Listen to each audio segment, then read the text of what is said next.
Hadirin jamaah yang dimuliakan Allah Subhanahu wa taala.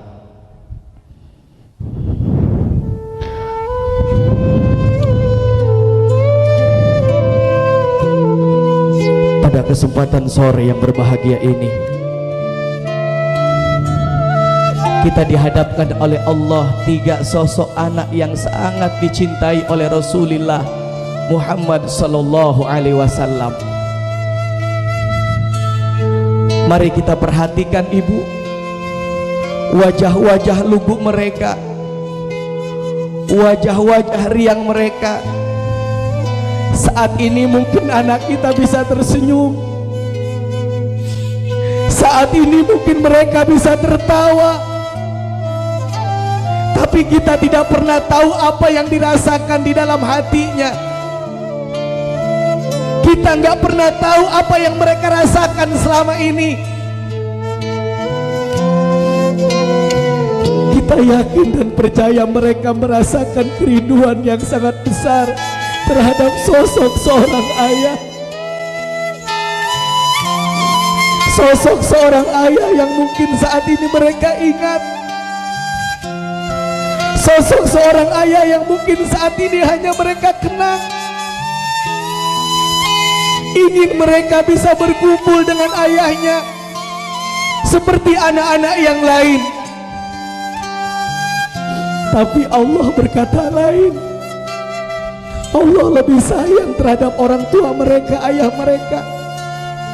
Sehingga pada siang hari ini mereka hidup dalam keadaan yatim. Mereka hidup dalam keadaan tidak punya sosok seorang ayah. 5 tahun usianya, 3 tahun usianya, tapi mereka sudah kehilangan sosok seorang ayah yang mungkin selama ini mereka rindukan, yang mungkin selama ini terkenang dalam ingatannya, yang mungkin terkadang mereka bertanya kepada ibu, "Bu, ayah di mana, Bu? Ayah kenapa tidak pulang-pulang, Bu? Kenapa ayah tidak berkumpul lagi bersama kita, Bu?" Yakin seorang ibu hanya bisa meneteskan air mata, karena pada kenyataannya ayah mereka tidak akan pernah pulang dan bisa berkumpul lagi bersama mereka.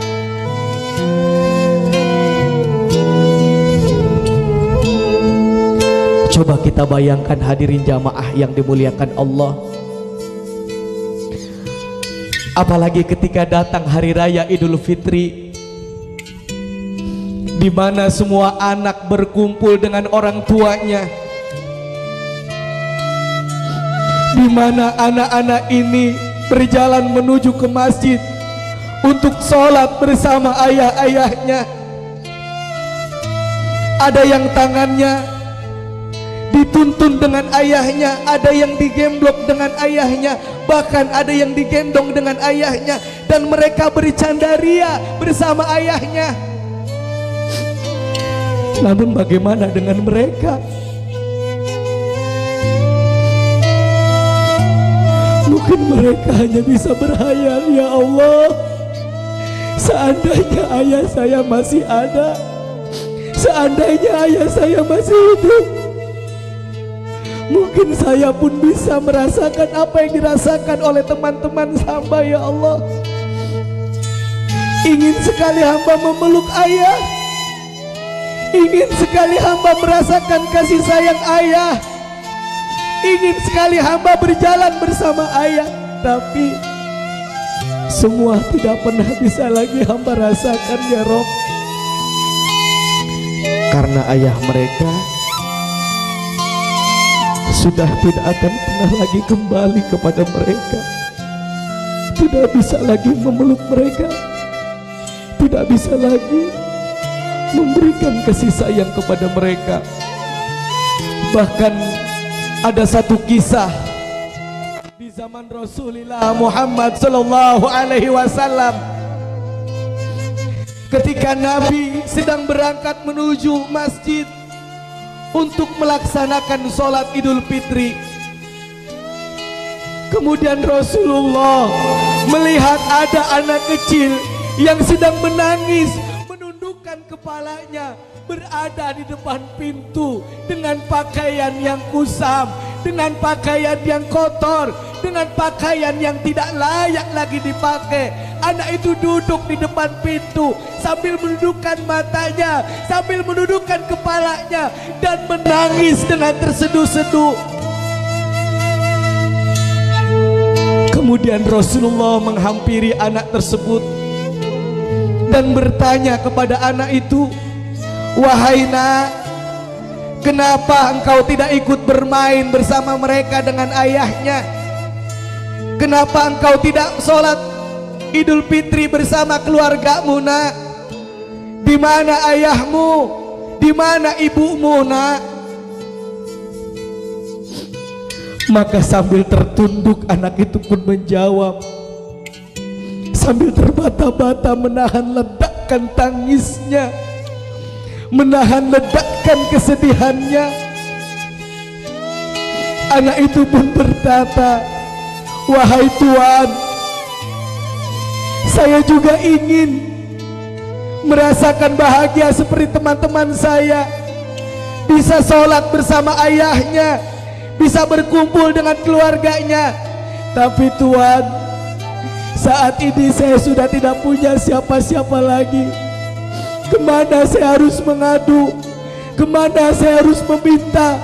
Kemana saya harus meminta kasih sayang? Wahai Tuan, ayah saya telah tiada, gugur dalam pertempuran di medan perang bersama Rasulullah Sallallahu Alaihi Wasallam. Sedang ibu saya meninggalkan saya begitu saja, wahai Tuan."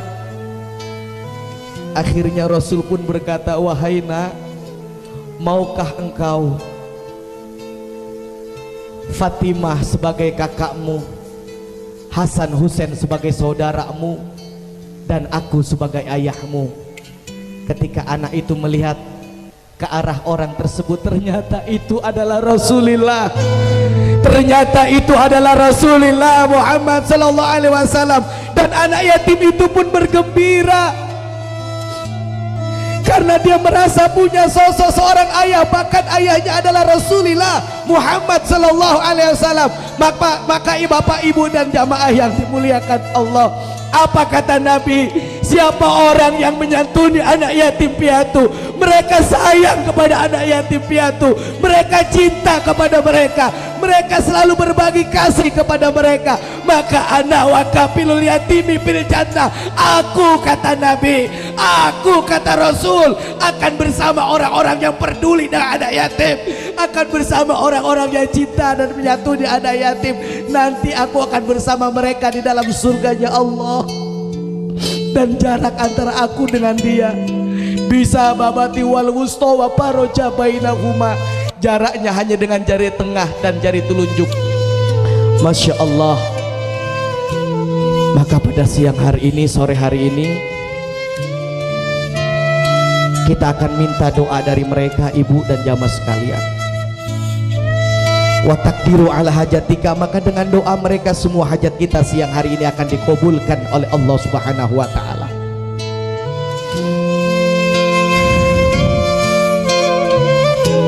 Mudah-mudahan ketika kita sayang terhadap anak yatim, Rasul mengatakan kita akan bersama di dalam surga dengan Rasulullah. Itu berbicara tentang akhirat. Tapi yakin dan percaya, di alam dunia pun orang yang sayang dengan anak yatim, orang yang cinta dengan anak yatim, mereka yang selalu menyantuni anak yatim, maka yakin dan percaya di alam dunia pun mereka akan selalu diberikan kebahagiaan oleh Allah Subhanahu wa taala. Mereka akan diberikan kesuksesan oleh Allah, akan dibanyakkan rezekinya dan akan dikabulkan semua hajat dan keinginannya, termasuk hajat dan keinginan kita sore hari ini. Mudah-mudahan CSB ini selalu disukseskan oleh Allah Subhanahu wa taala. Komunitas Suling Bekasi dan komunitas-komunitas yang lain yang tergabung dalam acara sore hari ini, mudah-mudahan mereka semua disukseskan oleh Allah Subhanahu wa taala. Apa yang menjadi hajat dan keinginannya dikabul oleh Allah Subhanahu wa taala. Amin ya Allah ya Rabbal alamin.